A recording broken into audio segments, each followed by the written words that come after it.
Hello friends, Radhe Radhe. कैसे हैं आप लोग? उम्मीद करती हूँ आप सब लोग अच्छे होंगे और आपकी स्टडी भी अच्छी चल रही होगी। तो फ्रेंड्स, आज है 9 दिसंबर और अभी मैं कर रही हूँ रीडिंग। तो अगर आप मेरा ब्लॉग पहली बार देख रहे हैं तो प्लीज़ मेरे वीडियो को लाइक करें एंड चैनल को सब्सक्राइब करें। तो फ्रेंड्स, अगर आप भी यूपीएससी की तैयारी कर रहे हैं और आप सेल्फ स्टडी कर रहे हैं तो आप प्लीज़ मेरे चैनल से जुड़ जाइएगा और मैं आपका मोटिवेशन डाउन नहीं होने दूंगी। और आपको कोई भी हेल्प चाहिए स्टडी से रिलेटिव तो आप मुझे कमेंट कर सकते हैं, मैं आपकी फुल हेल्प करूंगी जो भी आपको पूछना है। क्योंकि फ्रेंड्स, मुझे पता है जब हम सेल्फ स्टडी करते हैं और हमें किसी भी एग्ज़ाम के बारे में इतनी जानकारी नहीं होती है तो हमें बहुत प्रॉब्लम होती है, हमारा टाइम भी बहुत वेस्ट होता है। तो मैं नहीं चाहती कि आपका टाइम ज़रा सा भी वेस्ट हो, क्योंकि समय बहुत कीमती होता है। चाहे आप मिडिल क्लास फैमिली से हैं या आप कहीं से भी बिलोंग करते हैं, मैं यही कहूँगी हर एक इंसान का समय बहुत कीमती होता है। अगर आप अपनी तैयारी करना चाहते हैं एकदम सीरियस होके तो आपका कोई भी साल बर्बाद ना हो, मैं तो आपसे बस यही कहूँगी। तो आप तैयारी कर सकते हैं और जो भी आपको ज़रूरत है जिस चीज़ की भी पूछने की, मतलब किस तरीके से तैयारी स्टार्ट करनी चाहिए, मैं आपको बताऊँगी। आप प्लीज़ मेरा मुझे कमेंट करना, तो मुझे पता चलेगा तो मैं आपकी हेल्प करूँगी ही करूँगी। क्योंकि मैंने जब अपनी तैयारी स्टार्ट की थी तो मुझे बहुत दिक्कत हुई थी, लेकिन मुझे इतना नहीं मालूम था कि क्या करना चाहिए स्टार्टिंग में और सबसे पहले हमें कौन सी बुक पढ़नी चाहिए। लेकिन फिर भी मैं धीरे धीरे यहाँ तक पहुँच गई और मेरा फर्स्ट अटैम्प्ट 2025 में है। तो अब हम बढ़ते हैं आगे। अभी कर रही हूँ मैं रीडिंग अर्थव्यवस्था की एनसीईआरटी की।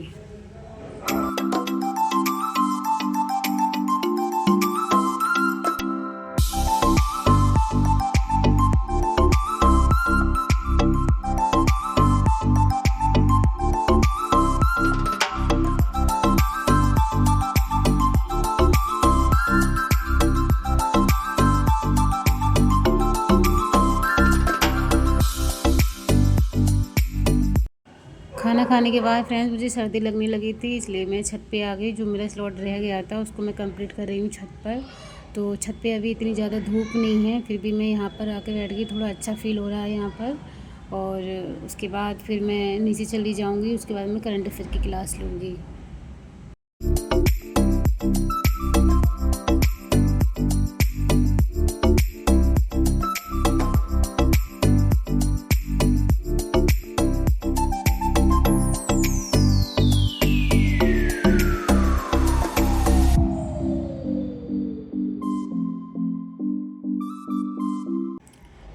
फ्रेंड्स, मैं आपसे एक बात शेयर करना चाहती हूँ। बहुत ज़्यादा मुश्किल लगता है ना जब हम अपनी लाइफ में कुछ करना चाहते हैं और हमारी फैमिली में बहुत सारी प्रॉब्लम चलती हैं।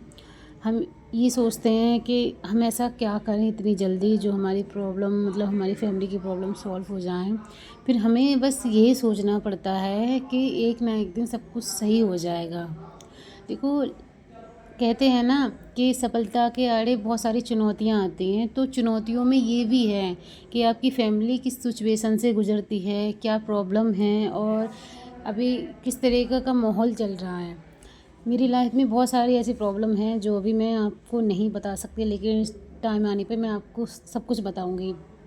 लेकिन फिर भी मैं ये सारी चीज़ों को थोड़ा इग्नोर कर देती हूँ थोड़ी देर के लिए। मैं ये सोचती हूँ अगर मैं उन सारी चीज़ों के बारे में सोचूंगी तो अभी जो करना चाहती हूँ वो भी नहीं हो पाएगा और फिर अभी मैं अपनी फैमिली की हेल्प भी नहीं कर सकती हूँ इतना। तो फ्रेंड्स, मैं आपसे यही कहूँगी, देखो अगर आप भी मेरी तरह तैयारी कर रहे हैं, सेल्फ स्टडी कर रहे हैं और आपकी भी लाइफ में ये सारी प्रॉब्लम आ रही है ना, तो आप निराश मत हुआ करो। क्योंकि ये सारी चुनौतियाँ ही होती हैं, चैलेंजेस होते हैं आपको पीछे हटाने के लिए कि आपका मूड अपसेट हो, फिर आप पढ़ाई पे ज़्यादा ध्यान ना दे पाओ। तो ऐसा नहीं करना है। आप हमेशा अपने माइंड में यही सोचा करो कि चाहे कुछ भी हो जाए, अभी जो चल रहा है ना वो एक दिन ठीक हो जाएगा।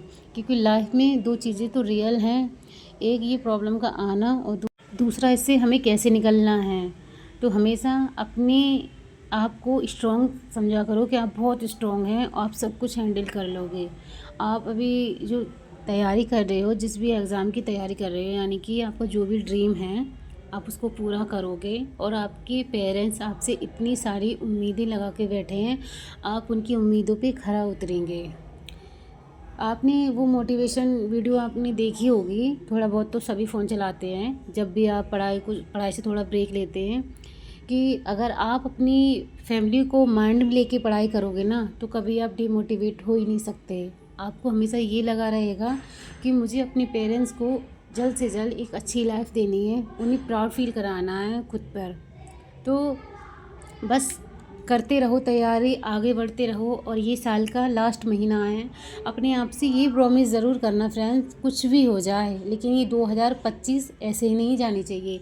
आप उनके लिए कुछ ना कुछ तो करोगे ज़रूर। आप पूरी कोशिश करना फ्रेंड्स, आप अपना 100% देना, क्योंकि अगर हम पूरी शिद्दत से मेहनत करते हैं ना तो ऊपर वाला भी हमारी मदद करता ही है। लेकिन अगर हम फेक मतलब दिखावटी मेहनत कर रहे हैं बस टेम्परेरी कि हाँ बस हो जाएगा, तो ऐसा नहीं हो सकता फ्रेंड। आपको अपनी सफलता पाने के लिए जो सुख चैन होते हैं ना वो रियल रियल यही है फ्रेंड्स। मैं पहले बहुत ज़्यादा हल्के में लेती थी, जब मैंने अपनी तैयारी स्टार्ट भी नहीं की थी तो मैं ये सोचती थी हो जाएगा, तो मैं इतनी ज़्यादा सीरियस नहीं थी। कभी 1 घंटा पढ़ लिया, कभी 1.5 घंटा पढ़ लिया, लेकिन बिल्कुल भी मतलब सीरियस नहीं थी। जब से मैंने सोचा है कि मुझे अपने माँ बाप के लिए कुछ ना कुछ तो करना ही है। ये ज़रूरी नहीं है कि आप एक लड़की हैं और आपकी शादी हो गई है और आपका ये फ़र्ज़ है कि आप जो भी करो अपनी मतलब अपनी लाइफ के लिए करो, अपनी ससुराल वालों के लिए करो। आई नो आपको मतलब करना चाहिए, वो भी आपकी फैमिली है।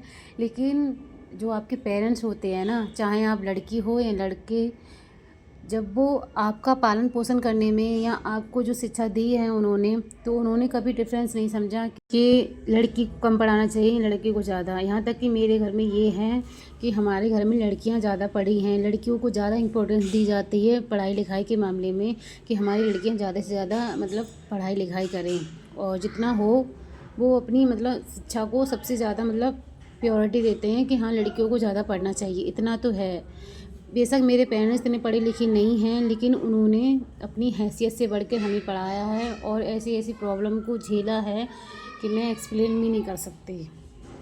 फिर मैं ये कैसे भूल जाऊँ कि शादी के बाद लड़कियों का कोई फ़र्ज़ नहीं होता है अपने पेरेंट्स के लिए करने का। बस इंसान की सोच होनी चाहिए, आपको सपोर्ट करने वाला जो इंसान है जिससे आपकी शादी हुई है उस इंसान की सोच ऐसी होनी चाहिए कि शादी के बाद भी लड़की का मतलब ये नहीं है कि आपकी शादी हो गई है तो आपकी मतलब ज़िम्मेदारी ख़त्म हो गई है। आपकी भी उतनी ही ज़िम्मेदारी है कि आप भी अपने पेरेंट्स के लिए कुछ करो। और ये हर एक लड़की के माइंड में ये बात होनी चाहिए कि अगर आपकी शादी हो गई है तो इसका मतलब ये नहीं है कि आपकी रिस्पॉन्सिबिलिटी ख़त्म हो गई अपने पेरेंट्स के लिए। आपका भी फ़र्ज़ बनता है कि आप उनके लिए कुछ करो। तो मैं बस यही कहूँगी फ्रेंड्स कि आप चाहे लड़की हो या लड़का हो, इससे कोई फ़र्क नहीं पड़ता है। बस आपके पेरेंट्स बस ये चाहते हैं कि मेरा बच्चा जल्द से जल्द कामयाब हो जाए, वो अपनी लाइफ में इतना सेटल हो जाए कि उसे किसी के ऊपर डिपेंड रहने की ज़रूरत ना पड़े।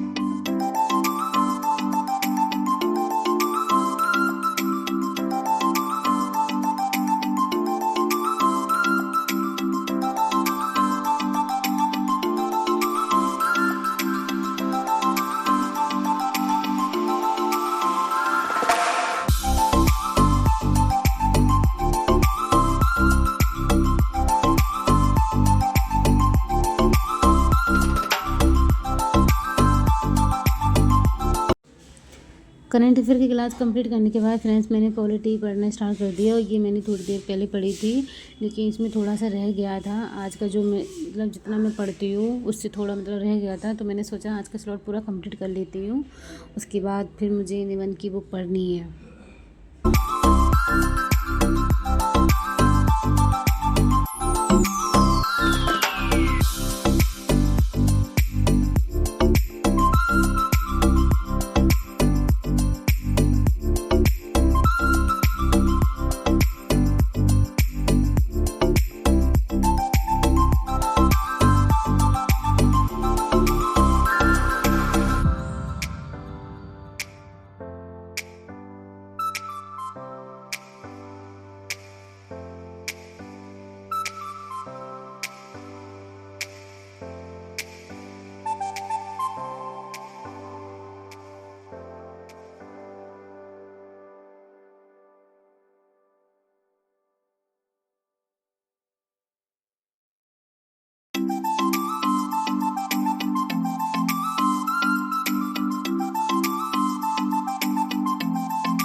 बेटी पढ़ने के बाद फिर मैंने अपनी निबंध की बुक पढ़ना स्टार्ट कर दिया। फ्रेंड्स, तो ये था मेरा आज का ब्लॉग। अगर आपको मेरा ब्लॉग अच्छा लगा हो तो प्लीज़ मेरी वीडियो को लाइक करें, चैनल को सब्सक्राइब करें। अब हम मिलते हैं अपने नेक्स्ट ब्लॉग में। तब तक आप अपना ध्यान रखना और अपनी पढ़ाई अच्छे से करते रहना। Bye, take care.